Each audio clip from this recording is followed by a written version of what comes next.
안녕하십니까? 이번 문재인 대통령과 김정은 위원장의 세 번째 정상회담을 앞두고 부산도 남북 경제 협력에 대한 기대감이 커지고 있습니다. 하지만 이번 대규모 방북단은 지역의 경제계 인사가 전혀 포함되어 있지 않아 아쉬움을 사고 있습니다. 민성빈 기자가 보도합니다. 이번 3차 남북 정상회담은 경제계 인사들이 방북단에 다수 포함돼 남북 경제 협력에 활발한 논의가 진행될 것으로 예상됩니다.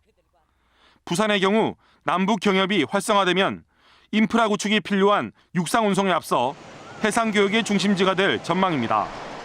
부산시는 정상회담 결과에 따라 신발과 섬유 등 노동 집약 산업이 우선적으로 북한 진출에 나설 것으로 보고 지원책 마련에 나설 예정입니다. 부산에 노동 집약적인 산업들이 아직도 많이 있기 때문에 그런 기업들이 현재적으로 거기에 북한에 들어가서 활동할 수 있는 그런 계기가 이루어지지 않나 이렇게 보여집니다. 부산 상공회의소도 곧 남북경협교류위원회를 출범해 경협에 대비할 방침입니다. 하지만 이번 방북단의 경제계 인사 대부분이 대기업 총수와 재계 중앙회 관계자들로 부산 지역 경제계 인사는 한 명도 없습니다. 때문에 향후 경협 추진 시 부산의 이해관계를 대변해줄 창구 확보에 다소 어려움이 있을 것으로 우려됩니다. 이번 방문단에 우리 지역 기업인들이 동행하지 못한 부분은 아쉬운 감이 있습니다만 우리 부산상위도 다가올 남북경협의 시대에 적극적으로 참여하기 위해 지역 기업인들로 구성된 남북경협교류위원회를 꼭 출범할 예정입니다. 3차 남북 정상회담의 과정과 또 그 이후에 논의될 남북 경제 협력의 규모와 수준에 대해 부산 지역 경제계의 관심과 기대도 커지고 있습니다. MBC 뉴스 민성빈입니다. 네, 이처럼 남북 관계에 훈풍이 불면서 문화 분야, 특히 영화계에서 남북 교류를 위한 움직임이 포착되고 있습니다. 영화도시 부산에서는 남북 영화인 학술 모임과 북한 영화 제작 지원 등이 거론되고 있습니다. 송광모 기자입니다. 북한 영화 김동무는 하늘을 난다입니다. 북한과 벨기에, 영국의 합작품으로 6년 전 부산 국제영화제에 초청됐습니다. 15년 전엔 북한 영화 특별전까지 마련되며 남북 교류가 활발했지만 지금은 그 명맥이 끊긴 상황.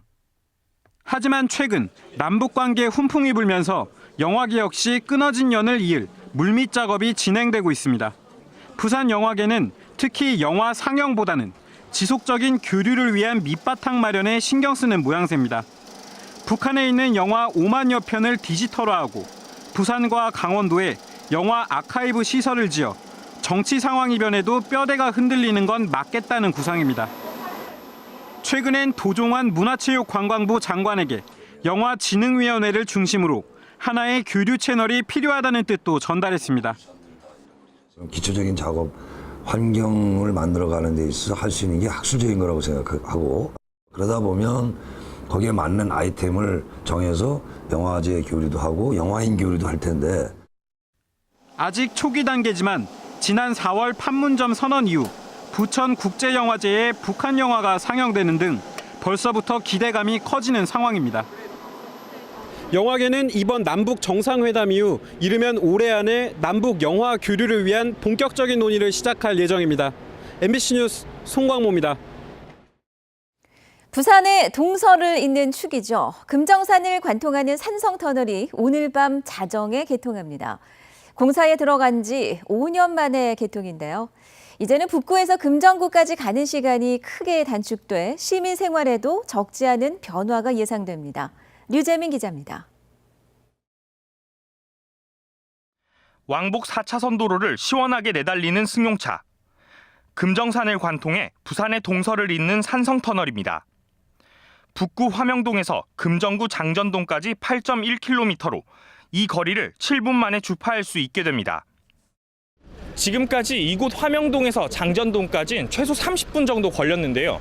산성터널 개통으로 무려 20분 넘게 줄일 수 있게 됐습니다. 상습 정체 구간이었던 만덕터널의 교통량도 분산될 것으로 기대됩니다. 장전도 저리 가라 둘러 가야 되고 거리가 멀다 아닙니까? 근데 동네에 가라 그러면 이리 막바지 가니까 억수로 단축이 되지.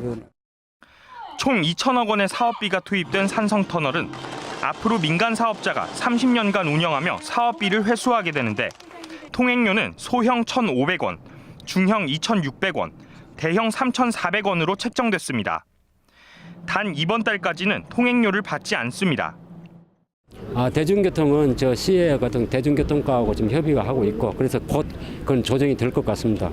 지금 만덕터널로 가던 그 일부 차량을 이제 지름길로 빨리 다닐 수 있도록. 예상되는 하루 통행량은 17,000대. 오는 2020년 도시고속도로 회동 나들목까지 연결되면 하루 통행량은 39,000대로 늘어날 것으로 전망됩니다. MBC 뉴스 류재민입니다. 6.15 공동선언 실천 남측위원회 부산본부는 오늘 부산 미 영사관 앞에서 기자회견을 열고 평양 남북 정상회담의 성공을 기원하고 국제사회에 적극적인 공조를 요청했습니다. 이들은 유엔 총회에서 한반도 평화가 공론화돼야 한다며 부산에 있는 안보리 이사국의 영사관과 문화원을 방문해 종전선언을 촉구할 예정입니다.